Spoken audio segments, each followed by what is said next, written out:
Livro Onde Está Deus Durante a Minha Tempestade, de Kenneth Wayne Hagin. Capítulo 2. Onde está Deus em tempos de angústia? No último capítulo, analisamos 3 lições para a nossa vida, retiradas do texto de Marcos 4, do 35 ao 41. Jesus e os discípulos navegavam em um barco pelo mar da Galileia quando se depararam com uma forte tempestade. Ele repreendeu os ventos e as ondas, ordenando: "Cala-te, aquieta-te." Entretanto, como agir no momento em que a tempestade atinge o mar da vida e aparentemente não se consegue achar Deus? Podemos responder a esta questão com outro exemplo do Evangelho. Certa vez, durante a travessia para Cafarnaum, um grande vento surgiu, surpreendendo os discípulos do Mestre. Ver João 6, do 16 ao 18. Todavia, dessa vez eles estavam sozinhos na tempestade.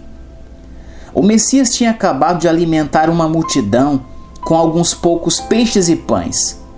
Quando as pessoas viram o milagre, exclamaram: "Este é verdadeiramente o profeta que devia vir ao mundo."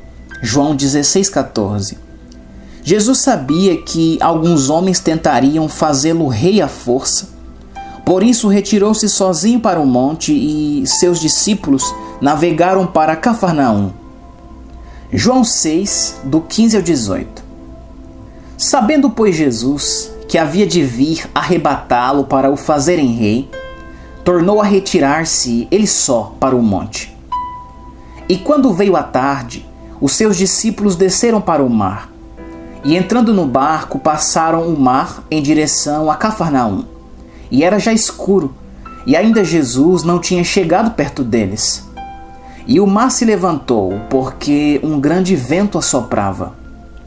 Como os discípulos, muitos de nós já presenciamos tempestades. Talvez durante o temporal estivéssemos seguros em casa e víramos as árvores balançando, o vento e os relâmpagos cintilando no céu. Ou talvez estivéssemos dirigindo e fora preciso parar o carro no acostamento, porque a chuva estava muito forte.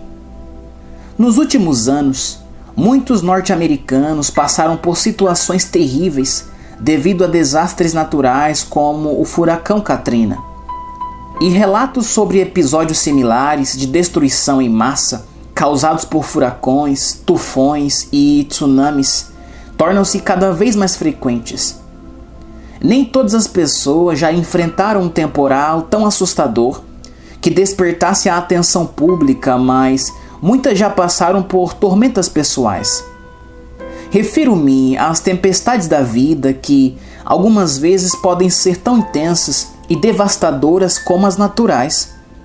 Nessas horas, nenhum órgão do governo declarará estado de emergência em nossa vida. Provavelmente não receberemos ajuda da Cruz Vermelha. Nenhuma autoridade pública baterá à nossa porta para nos auxiliar a escapar ou a superar a situação. Entretanto, nós não estamos desamparados ou sozinhos. Jesus está conosco. Ele nos ajudará a navegar nas águas turbulentas e a alcançar o destino desejado. Você não está só. No capítulo 6 do Evangelho de João, os discípulos pareciam estar sozinhos ao navegarem pelo terrível temporal. Como a experiência deles pode nos servir de exemplo para enfrentarmos e superarmos as nossas tempestades pessoais? Os discípulos remavam em águas revoltas. O vento estava forte e, para piorar a circunstância, era noite. O mesmo acontece quando estamos diante de um grande desafio e a escuridão parece ocultar a presença de Deus. A navegação é sempre mais difícil. Você já passou por algum período turbulento, no qual, quanto mais orava, mais sombria a situação ficava? Você remava, mas parecia não chegar a lugar nenhum. Era como se estivesse no meio do oceano, sem qualquer terra à vista. Todos nós, em algum momento da vida, Sentimos-nos incapazes de ouvir a voz de Deus ou de sentir sua presença. Sabemos que somos salvos, mas durante um período atribulado, quando estamos imersos na aflição, é comum a sensação de desamparo e confusão. Pensamos em desistir. O maligno instiga. Deus não o ajudará dessa vez. A noite fica ainda mais escura e o remo pesado. Você já orou a Deus em meio a algum momento difícil, mas sentiu como se Ele o tivesse esquecido? Embora soubesse que o Senhor o escutava, era como se as suas orações fossem ignoradas. Você continuava a clamar em desespero, mas não havia evidências de que as suas súplicas eram assimiladas. Você deve conhecer a história do luxuoso cruzeiro Titanic, o qual naufragou no Oceano Atlântico em 1912. Quase 70% dos passageiros morreram naquela noite fatídica. Em sua viagem inaugural de Southampton, Inglaterra, para o porto de Nova York, o maravilhoso navio colidiu com um grande iceberg perto da Terra Nova. Naquela época não existia a regulamentação vigente acerca do número obrigatório de botes salva-vidas nas embarcações daquele porte. Hoje, também se exige que todos os navios tenham um operador de rádio permanente a fim de atender aos pedidos de socorro. Se tais leis de segurança tivessem sido instituídas em 1912, centenas de pessoas a bordo do Titanic teriam sido salvas. A história conta que outro navio, a menos de 33 km de distância do Titanic, não respondeu ao pedido de ajuda porque não havia alguém de serviço. Todos nós já passamos por períodos em que Deus parece não responder às nossas orações.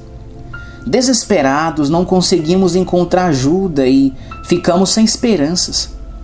De certo, os discípulos queriam a presença de Jesus quando passaram por dificuldades tão grandes no mar. Analisemos o restante dessa passagem no capítulo 6 do Evangelho de João. João 6, do 19 ao 21. E tendo navegado uns 25 ou 30 estádios, viram Jesus andando sobre o mar e aproximando-se do barco, e temeram. Porém ele lhes disse: Sou eu, não temais.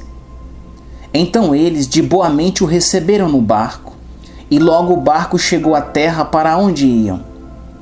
Os discípulos sentiram-se desamparados naquela tempestade. Jesus os havia deixado para ir ao monte, mas de repente ele se aproximou e andou até eles pelas águas. O mestre podia vê-los se esforçando para remar, embora não soubessem da sua presença. Eles já haviam navegado por uns 25 ou 30 estádios, quando por fim viram Jesus caminhando na direção deles, como se estivesse em terra firme. Você pode até pensar que Deus não está interessado no seu problema, mas Ele está com e em você. Deus não deixará nem o abandonará. Ver Hebreus 13:5. O Altíssimo sempre olhará na sua direção, mesmo quando for difícil navegar. Uma mão para segurar na escuridão. Quando as tempestades da vida se enfurecem e a escuridão chega, não há motivo para desespero ou medo. Não importa a intensidade da escuridão, Deus pode ver o que você não enxerga. Ele prometeu estar presente e guiar sua vida em segurança. Basta confiar nele. O salmista Davi sabia que Deus é luz e que nada fica oculto aos seus olhos. Salmo 139:12. Nem ainda as trevas me escondem de ti, mas a noite resplandece como o dia. As trevas e a luz são para ti a mesma coisa. Muitos já passaram por uma fase de trevas, na qual a vida parecia mais obscura e sombria. Talvez os discípulos tenham se sentido assim no mar da Galileia. Era noite e os seus esforços não surtiam resultado. O vento soprava contrário e, sem dúvida, eles estavam desanimados e fracos. O mestre, porém, não sentia os efeitos da intempérie. Ele os observava atentamente. Jesus faz o mesmo com você. Ele também está cuidando da sua vida e prometeu ir ao seu socorro em tempos de necessidade. Isaías 41:13. Porque eu, o Senhor teu Deus, te tomo pela tua mão direita e te digo: não temas, que eu te ajudo. Deus está sempre conosco e assegurou nos ajudar. Se permitirmos, entretanto, que a tempestade desvie o nosso foco do Senhor, durante as tribulações, o remo ficará ainda mais pesado. Podemos perder a perspectiva da realidade e seguir por um caminho errado quando não somos cuidadosos o suficiente em meio às provações. Como pastor, eu sempre oriento as pessoas que nunca tomem decisões drásticas em momentos de crise. Aconselho que esperem até terem tempo de buscar a Deus e assim restabelecerem a serenidade e a consciência. Eu conheço pessoas cuja visão anuviou-se durante alguma turbulência da vida e que hoje se lamenta por, naquela época, assumirem certas mudanças. Seus navios estavam oscilando nas ondas da adversidade e elas perderam o mestre de vista. Então pegaram o leme com as próprias mãos e tomaram a frente da situação. Entretanto, sofreram consequências que Deus sequer havia planejado para elas. As tempestades têm a capacidade de enevoar a visão dos menos cuidadosos. Até mesmo alguns dos grandes homens da Bíblia perderam o foco temporariamente em momentos de aflição. Um Moisés frustrado ao lidar com um povo rebelde, um Davi amargurado, lamentando o filho que tentou matá-lo, um Elias desanimado ao fugir de Jezabel, um Jonas revoltado diante do perdão de Deus a uma nação arrependida. A pressão e o conflito pessoal afetaram esses homens. Eles pensaram em desistir e tentaram mudar os planos do Senhor, resolvendo tudo por conta própria. No entanto, o Altíssimo queria que os seus servos depositassem a confiança nele e assim permitissem ser guiados em meio aos problemas. Esse fato faz lembrar-me de uma história engraçada. Um menino acordou os pais durante a noite, pois estava com medo. Ele queria subir na cama deles. Ainda um pouco sonolento, o pai disse: "Filho, volte para sua cama. Você não está sozinho. Deus está com você." O menininho pensou por instantes e sugeriu: "Eu tenho uma ideia, pai. Vamos trocar de quarto. Você vai dormir com Deus e eu fico aqui com a mamãe." Essa anedota divertida ilustra bem como algumas vezes tentamos dar uma boa ideia para o Senhor quando as coisas ficam nebulosas e sombrias e não encontramos as respostas para as nossas dúvidas. Entretanto, o que devemos fazer é confiar em Jesus, pois Ele iluminará o caminho até o término da escuridão e da tempestade. É muito fácil perder o foco na escuridão, mas ao segurar firme na mão do Salvador, a luz resplandece, o dia amanhecerá e o período de trevas ficará no passado. O choro pode durar uma noite, mas a alegria vem pela manhã. Salmo 30, 5, parte B.